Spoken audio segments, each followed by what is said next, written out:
Basic Education Department says the decline in literacy isn't surprising in light of the coronavirus pandemic. This after a study found over 80% of grade 4 pupils cannot read for meaning. The department says the polls report is unfair because pupils are taught in all 11 African languages. Let's unpack this further. We are joined by Elinor Sisulu from the 2030 reading panel. Thank you so much for your time, Elinor. We do appreciate it.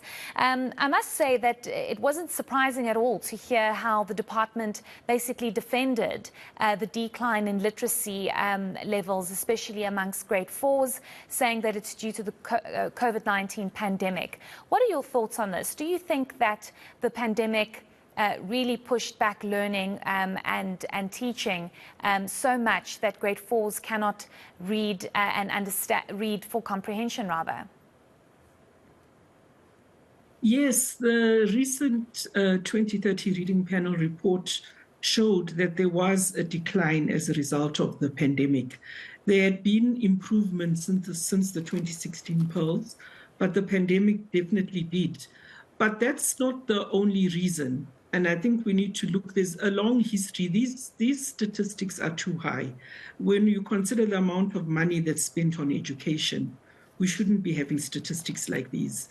And I think rather than focus on whether the report is and the polls examination is unfair or not, we should focus on what needs to be done. And one of the things that clearly came out that there's not enough content in African languages. There's not enough material, not enough literature for children in the languages they need. And I think that there needs to be a massive investment in that area. And not only in schools, but also in libraries and also among communities and family literacy as well. Elinor, let's touch on the issue of different languages. We have 11 official languages in South Africa. The minister and other officials within the department today during that briefing speaking about how teachers themselves battle, especially because you might have children in the classroom that don't all speak the same language, don't comprehend the same language. And this is why, for example, provinces like the Western Cape, Eastern Cape and KwaZulu-Natal do so well because there's basically one dominant language in those provinces. But how does the department navigate through this? Because at the end of the day, English becomes a default because, okay, well, it seems as though everyone might just understand English, the teacher can teach in English, and the children might understand it or might not. How do we navigate through that?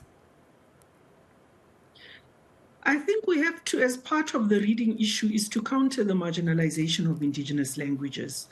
And I must take this opportunity to congratulate our colleague at UNISA, Professor Mpho Mwepe, who's the head of the School of Arts at UNISA, who recently dedicated his 2023 Comrades Run to raising money for our Racing for Our Languages campaign. Because this reading crisis is at the intersection of three major challenges: marginalization of indigenous languages, lack of reading materials, the literacy crisis, and the digital exclusion, the digital divide. And we have to address all these simultaneously in order to address the reading challenges. Language, the issue of language is not a problem that we have 11 languages. It should be a benefit. And I think there's a lot to be learned from Afrikaans, how the Afrikaans community and others would say it's because of unfair investment over a long period of time. But the fact is, reading materials for children in Afrikaans are there and widely available. And we should have a similar investment for all languages. And this needs to be done inside school as well as outside school. So I hear you, and it's not the problem isn't that we have 11 official languages in the country. If anything, there's beauty in that because it just shows our diversity. But my question is, why are we waiting now when there's a clear problem? We do know that ECD was taken over by the Department of Basic Education late last year. But why is this only coming up now? Because it's not as though we've just received word that we have 11 official languages. This has been going on, and if provinces like the Western Cape or KwaZulu-Natal can take pride in those languages and teach and learn in those languages, why is the department waiting till crisis mode in order to embrace our 11 official languages? Well, I think there's a problem in government generally, that there is a lack of attention and lack of investment into the languages. And I wouldn't say that government does nothing. Government does. We have PenSalb and we have, institutions. Money is spent on the languages, but not enough. And not enough on children's books in indigenous languages. And I would say there's a plethora of organizations and institutions. The one I work for included the Puku Children's Literature Foundation and many others that have worked to increase the amount of literature in languages. And I think that, I can't answer for the department, but what I can say is that as a society, we have the talent, we have the ability, we have the institutions to be able to turn this thing around.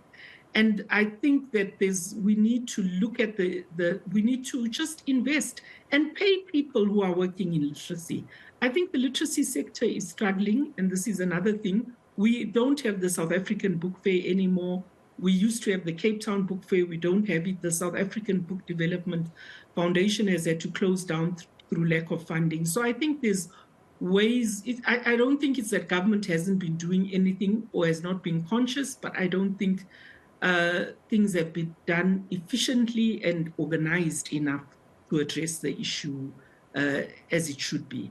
Okay. I would like to ask you, Elinor, if you are happy about the National Reading Barometer that was released last week. The Minister also today highlighting the fact that there's a massive issue in terms of access to material. I was speaking to a colleague earlier on where we were saying, do kids of today even know what a library looks like? So maybe just tell us in terms of that barometer that came out last week, if you have any comments around that. Yes, the National Reading Barometer is a very useful initiative. I think it's important as a society, for South Africans to look at ourselves in terms of our behavior, and any data relating to reading is important. My thing is to say that it's not just data that matters. It's also a question of supporting the people who are working in reading. I'm feeling, as a person who has worked in this area for a long time, that it's impossible for people many organizations to survive in the reading space. And post-COVID, it's even more difficult. And people working in producing content in African languages struggle. So we need more investment, and we need people to be paid for working in their language. There's too much volunteerism in our sector. And, I think not enough appreciation of what is needed to develop a vibrant, flourishing children's literature ecosystem. So I think much more work needs to be done. The Reading Barometer identifies the issues and provides us with statistics. And when you have statistics, you can aim to do better. But I would say government needs to pay much more attention to the people in the sector, listen more, and be more frugal in their approach. And also that the people at the forefront of the reading struggle, parents, teachers, communities, librarians, to have more of a voice as to what they think of how to address these issues. And just lastly, Elinor, how do we move forward, especially with that survey coming out regarding the grade 4 learners? Because the Minister indicating that maybe as a country they need to relook, and as a department they need to relook at policies, and also encouraging learners, families, communities, whoever it might be, to buy children books, because that seems to be a problem as well, that people are just not reading enough. And this barometer that we're speaking about shows that only 58% of adults have access to community libraries. So there in itself lies another problem. How does the department navigate through all of this? What do you think should be done as first priority? Well, I think the department should spend more money on books, period. They should spend more money on books and get to know the sector better and identify which books need to be bought. And there needs to be more efficient systems of procuring and identifying suitable literature. And that's where we as the Puku Children's Foundation are engaged in to promote a culture of reviewing books. Because if you don't review books as well, you don't have easy ways of getting people to select books. So that's really important. I think for me, the department should focus on the schools, making sure that there's enough books in the schools, and buying books and spending more money on books. Certainly. Okay. Thank you so much for your time. We do appreciate it. That is, of course, Elinor Sisulu from the 2030 reading panel. And as I just mentioned, that barometer, that reading barometer that came out shows that only 58% of adults have access to community libraries. I remember growing up in libraries, as difficult as it was to get to a library, we would walk to make sure that we get the latest book.